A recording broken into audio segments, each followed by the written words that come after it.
بسم اللہ الرحمن الرحیم الحمدللہ رب العالمین والعاقبۃ للمتقین والصلاۃ والسلام علی سید الانبیاء والمرسلین۔ عزیز طلبہ، امید ہے آپ تمام خیر عافیت سے ہوں گے۔ آج ہمارا لیکچر نمبر 7 ہے، فرسٹ ایئر اسلامیات کا، اور ٹاپک کا نام ہے عقیدہ آخرت، یعنی ایمان بالآخرت۔ آخرت پر ایمان کے حوالے سے اسلام کا بنیادی تصور کیا ہے؟ ہمارے آج کے اس ٹاپک کے اندر 7 آرٹیکلز ہیں۔ آخرت کا لفظی و اصطلاحی مفہوم یعنی آخرت کا تعارف، انسانی زندگی کے 5 مراحل، آخرت کا عقلی اور سائنسی تصور، قرآن اور آخرت، نفخ صور، عقیدہ آخرت کے انسانی زندگی پر اثرات، اور آخر میں ہے ہوم ورک۔ ان 8 پوائنٹس پر ہم اس مختصر سے لیکچرز کے اندر وضاحت کریں گے۔ سب سے پہلے ہم آتے ہیں آخرت کا لفظی اور اصطلاحی مفہوم۔ لفظ آخرت کا معنی ہے دور کی چیز، بعد کی چیز، بعد میں ہونے والی، سب سے آخر میں ہونے والی۔ لفظ آخرت کا متضاد لفظ دنیا ہے۔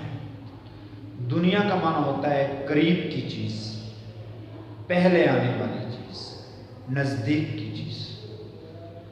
دنیا کو بھی دنیا اس لیے کہتے ہیں کہ انسان اس میں جی رہا ہوتا ہے، ہم اس میں چل رہے ہیں، ہم اسی کے اندر رہ رہے ہیں، ہم اسی کے اندر گزران معیشت کر رہے ہیں، زندگی بسر کر رہے ہیں، اس لیے یہ ہمارے قریب تر ہے۔ قریب تر کیا بلکہ ہم اس کے اندر جا رہے ہیں، اس لیے اس کو دنیا کہا گیا ہے۔ آخرت بعد کی چیز ہے۔ جب قیامت قائم ہو جائے گی، قیامت قائم ہونے کے بعد انسان کی ایک زندگی شروع ہوگی، وہ بہت دور ہے، اگرچہ قریب ہے، لیکن انسان کی اپنی زندگی کے اعتبار سے دیکھا جائے، انسان کے اپنے تصورات دیکھے جائیں، انسان کی فیلنگ اور تھنکنگ دیکھی جائے، انسان کے خیالات دیکھے جائیں، انسان کی سوچ دیکھی جائے، تو انسان اسے بہت دور سمجھتا ہے۔ ابھی تو جی رہے ہیں، ابھی تو دنیا خانہ کرنا ہے، ابھی تو کام کاج کرنا ہے، ابھی بڑے ارادے ہیں، بڑی پلاننگ ہے، اور پھر جب موت آئے گی تو پھر اس کے بعد ایک لمبا عرصہ قبر کی زندگی کا ہے، پھر قیامت قائم ہوگی تو پھر جا کر ہم آخرت میں پہنچیں گے۔ ان انسانی خیالات، سوچ، فکر کے اعتبار سے ہم اس کو آخرت سے تعبیر کرتے ہیں، اسے آخرت کہا گیا ہے۔ تو آخرت کا لفظی معنی ہے دور کی چیز اور بعد میں آنے والی چیز۔ مفہوم اس کا یہ ہے کہ یہ دنیا کی ساری زندگی ختم ہو جائے گی، دنیا کی ہر چیز جو موجود ہے یہ عدم میں چلی جائے گی، دنیا کی ہر چیز جو موجود ہے یہ فنا ہو جائے گی، اس پہ موت آ جائے گی، پھر اللہ رب العزت قیامت قائم فرمائیں گے، اور پھر اس کے بعد ایک نئی زندگی، ایک نیا جہان، ایک نیا دور شروع ہوگا، اسے آخرت کہا جاتا ہے۔ اسلام کا تصور آخرت، اسے سمجھنے کے لیے 2 نمبر پوائنٹ کو سمجھ لیجئے۔ انسان کی زندگی کے 5 مراحل ہیں۔ انسان نے اپنی زندگی کے 5 دور گزارنے ہیں۔ انسان کو 5 سٹیج سے گزرنا ضروری ہے۔ انسان کی ایک زندگی وہ ہے جو صرف روح کی زندگی ہے۔ اللہ رب العزت نے آدم علیہ السلام کی پشت سے تمام انسانوں کی ارواح کو پیدا کیا ہے، اور تمام انسان جو ابھی تک دنیا میں نہیں بھی آئے ہیں وہ بھی عالم ارواح میں روح کی ایک زندگی گزار رہے ہیں۔ ایک زندگی ہے عالم ارواح کی زندگی، سب لوگ وہ روح کی زندگی گزار کے آئے ہیں جو ابھی تک دنیا میں آ چکے ہیں، اور جنہوں نے آنا ہے وہ بھی عالم ارواح میں روح کی زندگی کے ساتھ زندہ ہیں۔ روح کی زندگی کے بارے میں قرآن مجید فرقان حمید سے ایک میثاق کا تذکرہ ہمیں ملتا ہے کہ اللہ رب العزت نے تمام انسانوں سے پوچھا، تمام انسانوں کی روحوں سے پوچھا، الست بربکم، کیا میں تمہارا رب نہیں ہوں؟ تو تمام ارواح نے جواب دیا، بلا، آپ ہمارے رب ہیں۔ تو یہ عالم ارواح سے اللہ کا خطاب اور روحوں کا آگے سے جواب اس بات کی عکاسی کرتا ہے کہ انسان کی زندگی کا پہلا مرحلہ وہ روح کی زندگی ہے۔ روح کی زندگی کے بعد دوسری زندگی ہے رحم مادر کی زندگی، ماں کے پیٹ کی زندگی۔ تمام انسان جو ابھی تک دنیا میں آئے ہیں وہ ماں کے پیٹ کی زندگی گزار کے آئے ہیں، یہ دوسری زندگی ہے۔ اور تیسرا مرحلہ ہے یہ دنیا کی زندگی جس کے اندر ہم اور آپ ہیں۔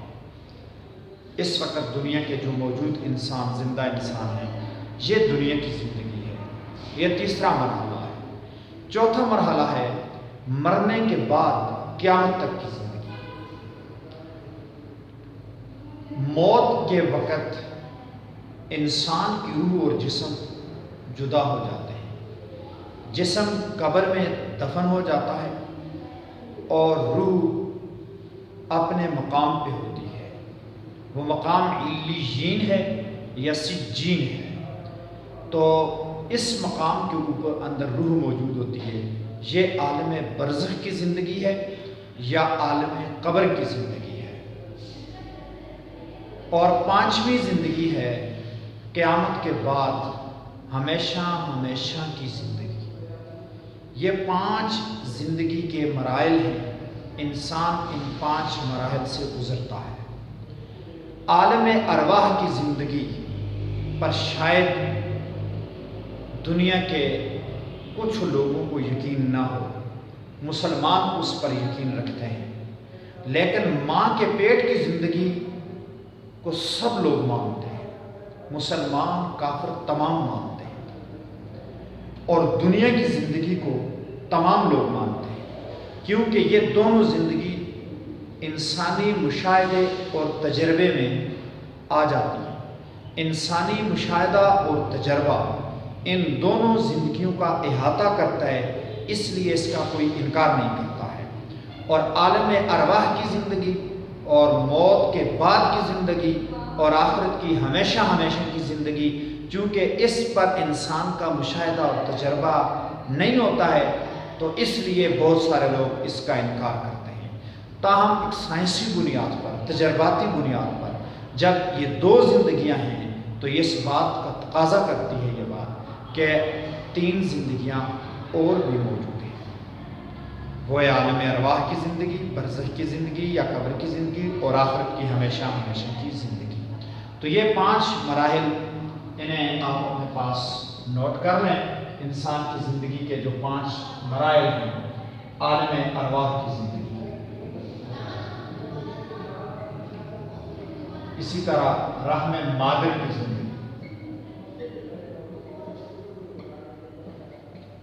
دنیا کی زندگی،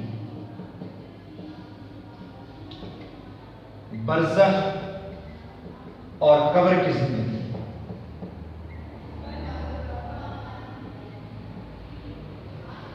آخرت کی ہمیشہ ہمیشہ کی زندگی۔ یہ انسان کی زندگی کے 5 مراحل ہیں۔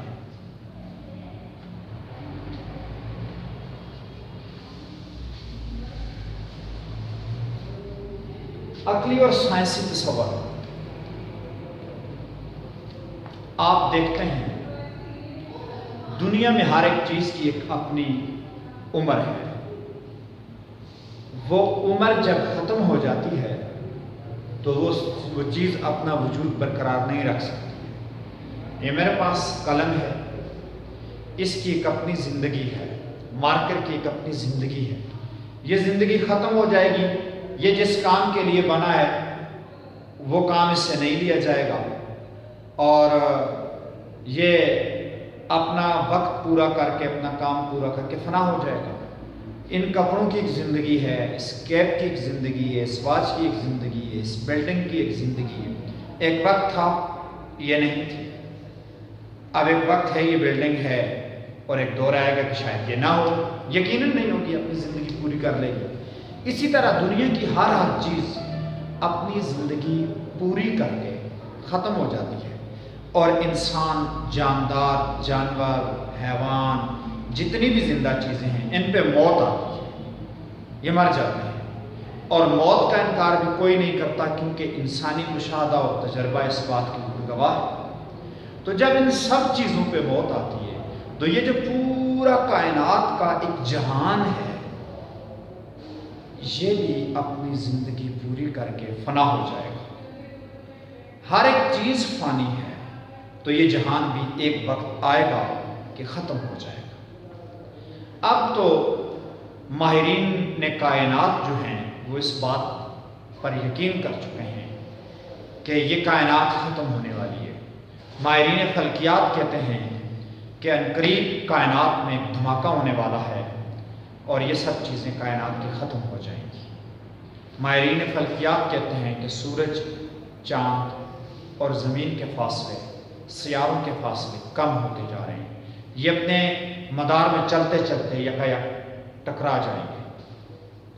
ہم اسے کہتے ہیں، اس نوع العظیم کا ذکر اللہ نے قرآن میں کئی مقام پہ کیا ہے۔ اذا زلزلت الارض زلزالها القارعۃ ما القارعۃ وما ادراک ما القارعۃ، اور اسی طرح اذا الشمس کورت، اسی طرح اذا البحار سجرت واذا النفوس زوجت، اس طرح کی اور بہت ساری آیات مبارکہ ہیں جو اس بات کے اوپر دلالت کر رہی ہیں کہ یہ کائنات کا نظام ختم ہو جائے گا۔ اور جسے آج کی سائنس ایک بڑا حادثہ کہہ رہی ہے، اسے قرآن نے نبأ العظیم کہا ہے۔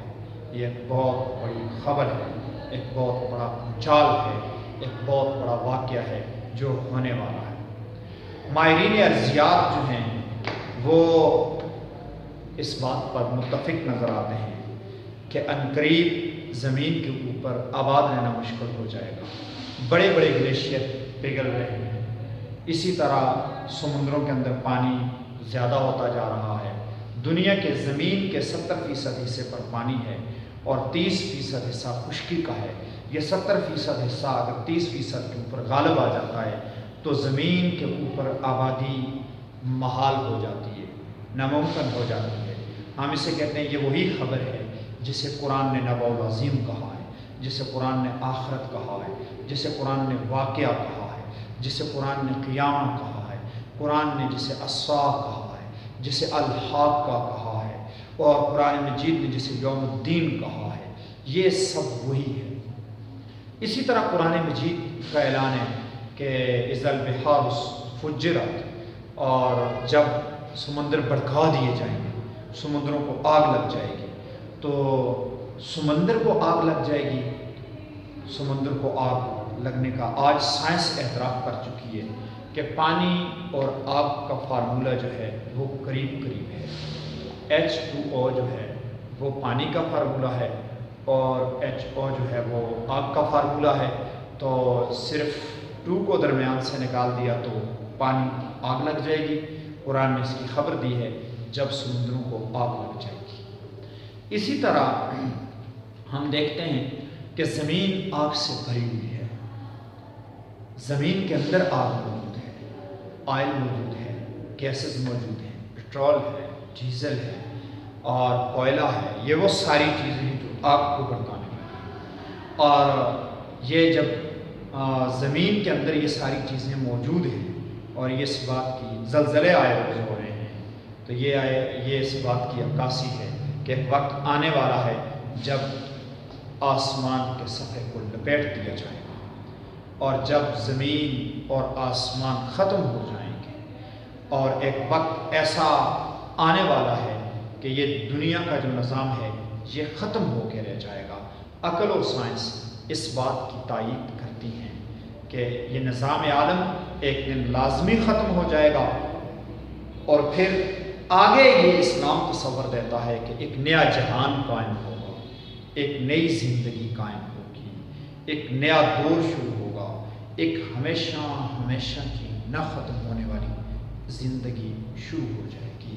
ایک وقت آ رہا ہے کہ موت پہ بھی موت آ جائے گی، موت بھی مر جائے گی، اور پھر اس کے بعد صرف زندگی ہی زندگی ہوگی۔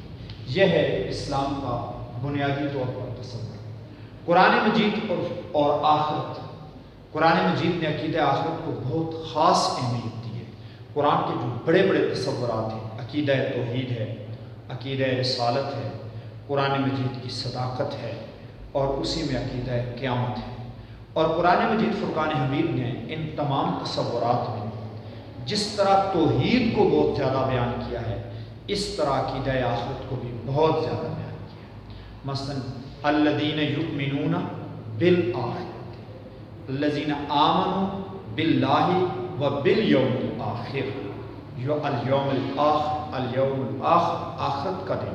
تو یہ اسلام نے، قرآن مجید نے آخرت کو بہت زیادہ بیان کیا ہے، بلکہ قرآن مجید فرقان حمید کی 81 صورتیں، 81 سورہ قرآن جو ہیں وہ عقیدہ آخرت ہی کو مرکزی مضمون کے طور پر بیان کرتی ہے۔ ہم دیکھتے ہیں کہ قرآن مجید فرقان حمید کی ہر صورت میں آخرت کا تصور ضرور پایا جاتا ہے، کہیں مرکزی مضمون کے طور پر، کہیں جزوی مضمون کے طور پر، ذیلی مضمون کے طور پر۔ تو قرآن مجید فرقان حمید نے آخرت کے اوپر مستقل صورتیں بھی قائم کی ہیں، جیسے سورۃ الواقعہ، اور اسی طرح سورہ زلزال، سورۃ القاریہ۔ تو یہ وہ صورتیں ہیں جو آخرت کے تصور کے اندر مرکزی مضامین رکھتی ہیں۔ تو قرآن مجید فرقان حمید میں ایک اہم اور بڑا مضمون جو ہے وہ آخرت کے بارے میں ہے۔ نفخ صور، نفخ کا معنی ہے پھونک مارنا۔ سور سواد کے ساتھ ہے، سواد کے ساتھ سور ہے۔ سور کا معنی ہوتا ہے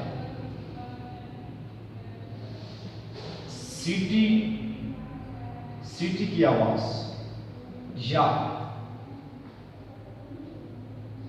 آلہ جس میں پھونک ماری جائے۔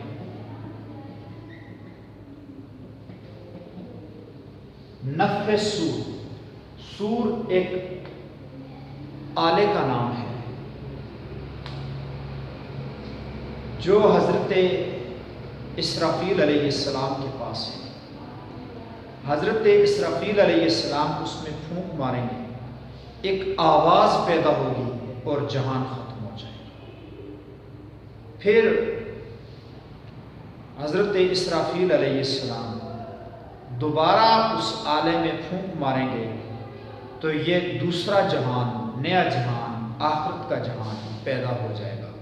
تمام مردے اپنی اپنی قبروں سے زندہ ہو جائیں گے، روحیں جسموں سے جوڑ دی جائیں گی، تمام انسان جاندار پھر سے زندہ ہو جائیں گے۔ سور ایک ایسا آلہ ہے جو صرف حضرت اسرافیل علیہ السلام کے پاس موجود ہے۔ دنیا میں کسی بھی انسان کے پاس، کسی بھی ادارے کے پاس، کسی بھی طاقت کے پاس یہ آلہ موجود نہیں ہے، نہ اس کی شبیہ ہے، نہ اس کی شکل و صورت سے کوئی واقف۔ بعض لوگوں نے اسے سینگ نما کہا، یہ بھی ایک ضمنی سی بات ہے سمجھانے کے لیے۔ سیٹی کی آواز جو ہے اس کو بھی محض ایک سمجھانے کے لیے کہا گیا ہے، ورنہ وہ سیٹی نما نہیں ہے۔ البتہ ادبی لوگوں نے سورہ اسرافیل کو پر اثر، سورہ اسرافیل پر اثر آواز، سورہ اسرافیل کو پر اثر آواز کے لیے انتہائی زیادہ اثر کرنے والی گفتگو کے لیے بھی استعمال کیا جاتا ہے بطور استعارہ۔ فلاں کی آواز قصور اسرافیل ہے، یعنی اسرافیل علیہ السلام کی جو آواز ہوگی، جو پھونک ہوگی، اس میں جو اثر ہے وہ فلاں کی زبان میں پایا جاتا ہے۔ استعارتاً ہے، حقیقتاً وہاں وہ نہیں پایا جاتا ہے، وہ اثر حقیقتاً نہیں پایا جاتا ہے۔ یہ ایک استعارہ کے طور پر ادبی لوگوں نے اپنی ادبی زبان کے اندر سے استعمال کیا ہے۔ تو حضرت اسرافیل علیہ السلام جو ہیں، جو سور پھونکیں گے وہ 2 مرتبہ ہوگا، اس لیے اس کو نفخہ اولا اور نفخہ ثانیہ کہا جاتا ہے۔ نفخہ اولا اور نفخہ ثانیہ۔ نفخہ اولا پہلی دفعہ جب آپ سور پھونکیں گے تو قیامت قائم ہوگی، اور دوسری دفعہ جب آپ سور پھونکیں گے تو حشر قائم ہوگا۔ حشر کا مطلب یہ ہوا کہ تمام لوگ زندہ ہو جائیں گے اور اللہ رب العزت کے میدان محشر میں جمع ہو جائیں گے، اور میدان محشر میں جمع ہو کر حساب و کتاب شروع ہو جائے گا۔ نفخہ اولا اور نفخہ ثانیہ کے درمیان میں کتنا وقفہ ہوگا؟ صحیح ٹائم، صحیح وقت، صحیح مدت صرف اللہ تعالیٰ ہی جانتے ہیں، صرف اللہ رب العزت جانتے ہیں۔ البتہ نبی کریم صلی اللہ علیہ وسلم کی احادیث مبارکہ سے یہ مفہوم مستفاد ہوتا ہے کہ نفخہ اولا اور نفخہ ثانیہ کے درمیان میں 40 سال کا وقفہ ہوگا۔ آپ صلی اللہ علیہ وسلم سے ایک مرتبہ پوچھا گیا کہ کتنا وقفہ ہوگا، تو آپ صلی اللہ علیہ وسلم نے فرمایا 40 کا۔ پوچھنے والوں نے پوچھا 40 دن، تو آپ صلی اللہ علیہ وسلم نے سکوت اختیار فرمایا۔ پوچھنے والوں نے پھر پوچھا کہ 40 ہفتے، 40 مہینے، 40 سال، یہاں سے آگے سوال نہیں ہوا ہے۔ تو یہیں سے یہ مفہوم مستفاد ہوا کہ نفخہ اولا اور نفخہ ثانیہ کے درمیان میں 40 سال کا وقفہ ہوگا، لیکن یہ بات بھی قطعی اور یقینی نہیں ہے۔ اس کی قطعی اور یقینی مدت کو اللہ تعالیٰ ہی جانتے ہیں۔ آپ کا ایک سوال بھی ہوتا ہے کہ نفخہ صور سے کیا مراد ہے؟ آپ اس سوال کے جواب میں نفخہ کا لفظی معنی، اصطلاحی معنی اور نفخہ اولا اور نفخہ ثانیہ اس کو آپ بیان کریں گے، یہ آپ کا شارٹ کوسچن ہوتا ہے، نہیں تو عقیدہ آخرت میں آپ کی ایک ہیڈنگ ہوتی ہے۔ یہ ہے نفخہ صور، اور پھر اس کے بعد عقیدہ آخرت کی کیا ضرورت اور اہمیت ہے، کیا ویلیو ہے اس کی؟ تو عقیدہ آخرت جو ہے یہ انسان کی زندگی پر بہت اثرات مرتب کرتا ہے۔ جو لوگ آخرت پر یقین نہیں رکھتے انہیں وہ فوائد نہیں ملتے جو ان لوگوں کو ملتے ہیں جو آخرت پر یقین رکھتے ہیں۔ مثال کے طور پر میرا یہ عقیدہ ہے، آپ کا یہ نظریہ ہے کہ مرنے سے ہم بالکل مریں گے نہیں، ہمیں ایک اور زندگی ملے گی، اور وہ ہماری دوسری جو زندگی ہے وہ زندگی اس دنیا کی زندگی پر استوار ہے، اس کی بنیادیں دنیا کی زندگی کے اندر ہیں۔ یہ نظریہ مجھے ایک تو جینے کی ہمت دیتا ہے، بہادری دیتا ہے، شجاعت دیتا ہے، جذبہ اور ولولہ دیتا ہے، امید دیتا ہے، سہارا دیتا ہے، یقین دیتا ہے، سکون دیتا ہے۔ اور جن لوگوں کا یہ نظریہ نہیں ہے وہ صرف دنیا کی زندگی سے پیار رکھتے ہیں، کہتے ہیں دنیا ہی کی زندگی میں عیش ہے، دنیا ہی کی زندگی کے اندر سکون ہے، دنیا ہی کی زندگی کے اندر لذت ہے، وہ صرف دنیا سے وابستہ ہو جائے، وہ صرف جینا چاہتے ہیں، اس لیے بزدل بھی ہو جاتے ہیں، نا امید بھی ہو جاتے ہیں، بے یقین بھی ہو جاتے ہیں، مضطرب بھی ہو جاتے ہیں، اور دنیا کی زندگی کے اندر کوئی بھی ہمیشہ نہیں رہا ہے۔ تو انسانی زندگی پر عقیدہ آخرت بہت سارے اثرات مرتب کرتا ہے۔ مثلا نمبر 1، نیکی سے دنیا کے تمام مذاہب نیکی کا تصور دیتے ہیں، دنیا کے تمام مذاہب کہتے ہیں نیکی کرو، ہر مذہب یہ کہتا ہے، دنیا کا کوئی بھی مذہب بدی اور برائی کی تعلیم نہیں دیتا ہے، سب لوگ کہتے ہیں نیکی کرو۔ لیکن نیکی کا جو تصور اسلام دیتا ہے وہ سب سے اعلیٰ ہے، اور اسلام صرف تصور ہی نہیں دیتا، اس تصور کے ساتھ انسان نیکی کے مواقع، اسباب اور نیکی کرنے کے لیے جذبہ دے دیتا ہے۔ دنیا میں ہم جو نیکی کریں گے اس کا تھوڑا سا حصہ ہمیں دنیا میں ملے گا اور بہت زیادہ حصہ ہمیں آخرت میں ملے گا۔ جو لوگ اپنا وقت نہیں ضائع کرتے، آپ ایسے سمجھ لیں ہم اس کلاس میں ہیں، ہم دل لگا کے پڑھتے ہیں، محنت کرتے ہیں، کامیابی سے امتحان پاس کرتے ہیں، ہمیں سرٹیفکیٹ ملتا ہے، اس کی بنا پر ہم جاب کرتے ہیں، بزنس کرتے ہیں، کاروبار کرتے ہیں، عزت پاتے ہیں، شہرت پاتے ہیں، رزق پاتے ہیں۔ جو انسان جتنی محنت کرتا ہے وہی اتنا پھل پاتا ہے۔ اور اگر ہم اس کلاس میں محنت کرنا چھوڑ دیں اور آخر میں جا کر فیل ہو جائیں تو فیل ہونے کے بعد اپنے جرم کو دوسروں پہ ڈال دیں، استادوں نے پڑھایا نہیں اور امتحان کی ہماری تیاری نہیں ہوئی ہے، کلاس فیلوز نے میری توجہ تبدیل کر دی تھی، پیپر چیک کرنے والے نے پیپر ٹھیک نہیں کیے، شکوے اور شکایتوں پہ لگ جائیں، پھر ہم تعلیمی سطح پہ ناکام ہو کر کسی کاروباری سطح پر آئیں، وہاں پر بھی محنت نہ کریں اور وہاں پر بھی اصولوں کو نہ اپنائیں اور اپنے وقت کو ضائع کر دیں، تو چلتے چلتے چلتے آخر میں جا کر صرف ہم افسوس کرتے ہیں، ہائے افسوس میں ایسا کر لیتا، ہائے افسوس میں ایسا کر لیتا، پھر تقدیر کے شکوے کرتے ہیں، بس جی نصیب ہی اچھا نہیں تھا، پھر ہم اپنے وطن کے سسٹم کے شکوے کرتے ہیں، جی ہمارے ملک کے اندر تو یہ نظام ہی ایسا نہیں ہے، کوئی کسی کو پوچھتا ہی نہیں ہے، حالانکہ یہ ساری چیزیں ہم نے خود کی۔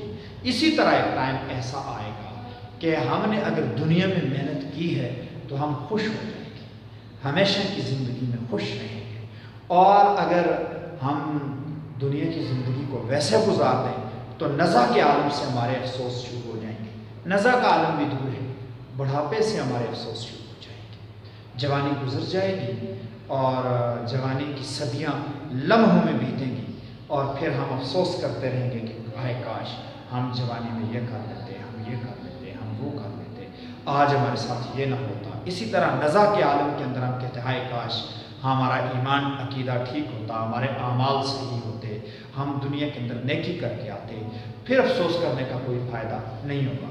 تو جس شخص کا عقیدہ آخرت مضبوط ہے وہ نیکی سے رغبت رکھتا ہے، نیکی سے رغبت کی وجہ سے نیکی کرنا آسان ہو جاتی ہے۔ تو ظاہر نیکی سے رغبت ہے تو برائی سے نفرت۔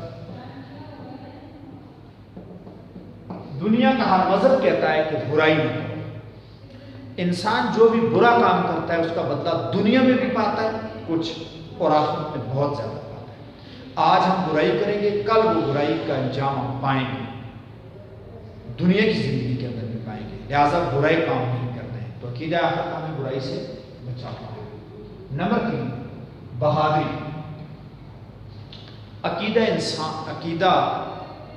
عقیدہ آخرت انسان کو بہادر بناتا ہے۔ وہی لوگ جیت سکتے ہیں جو مرنے کا ہنر جانتے ہیں، وہی لوگ زندہ رہ سکتے ہیں، دنیا میں سروائیو کر سکتے ہیں، جو دنیا کے اندر رسک لے سکتے ہیں، اور رسک وہی لیتا ہے جو خطرے سے ڈرتا نہیں۔ کیا ہو جائے گا؟ ناکامی کی آخری حد یہ کہ مر جائیں گے، موت آ جائے گی، تو موت سے پناہ تو نہیں ہوگی، موت سے تو ایک اور زندگی ملے گی۔ یہ جذبہ انسان کو بہادر بناتا ہے۔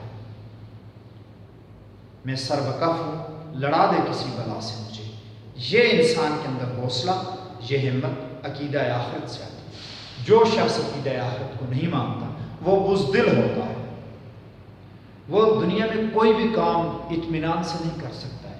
میں بازار تک گیا تو ہو سکتا ہے میرا ایکسیڈنٹ ہو جائے، میں مر جاؤں گا، میں مر گیا تو میری زندگی ختم ہو جائے گی، یہ بزدلی ہے۔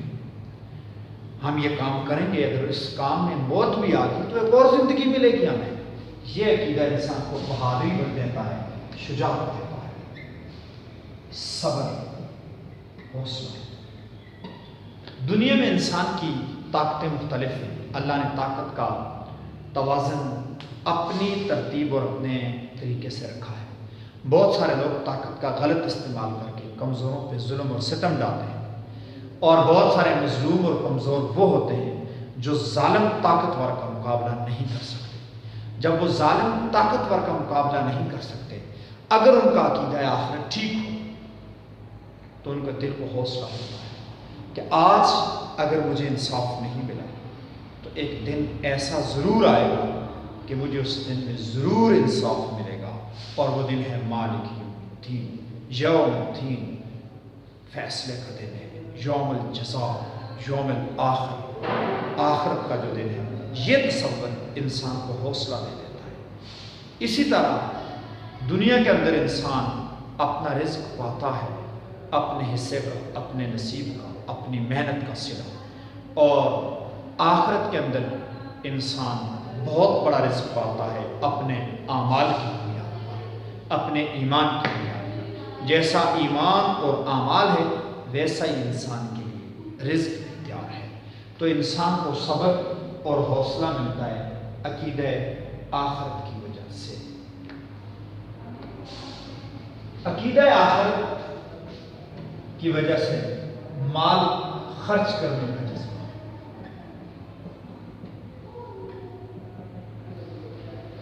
مال خرچ کرنے کا جذبہ انسان کے اندر پیدا ہوتا ہے عقیدہ آخرت کی وجہ سے. انسان جو اپنا مال اپنی ذات پہ خرچ کرتا ہے، اصولوں کے مطابق اپنے اہل و عیال پہ خرچ کرتا ہے اصولوں کے مطابق، اور اپنی ضرورت سے زائد کو صدقات میں، خیرات میں تقسیم کر دیتا ہے مستحق افراد پر، ضرورت مندوں پر، تو عقیدہ آخرت کی وجہ سے ہمیں یہ درس ملتا ہے کہ انسان جو مال خرچ کرتا ہے اس کا صلہ بھی انسان کو آخرت میں ملتا ہے. اس وجہ سے بہت سارے غریبوں کی مدد ہو جاتی ہے، اور انسان کا دولت کے ساتھ دل بھی نہیں لگتا ہے. دنیا کی جتنی بھی دولت ہے یہ انسان کی ضرورت ہے. اگر انسان اس پہ فریفتہ ہو جائے، اس کی محبت انسان کے دل میں بیٹھ جائے، تو پھر انسان نہیں رہتا. وہ انسانی لبادے میں حیوانوں سے بدتر اور پرے ہو جاتا ہے.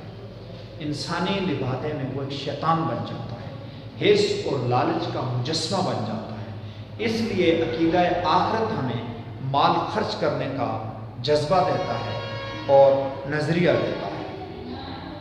عقیدہ آخرت کی وجہ سے انسان میں احساس ذمہ داری پیدا ہوتا ہے. ہر انسان ذمہ دار ہے، ہر انسان ذمہ دار ہے. ہمارے نبی صلی اللہ علیہ وسلم نے فرمایا الا کلکم راعین، تم سارے ذمہ دار ہو، وکلکم مسئول عن رعیتہ، تم میں سے ہر شخص سے اس کی رعیت کے بارے میں، اس کی ذمہ داریوں کے بارے میں، اس کی رسپانسبلٹیز کے بارے میں سوال کیا جائے گا. ہر انسان ذمہ دار ہے.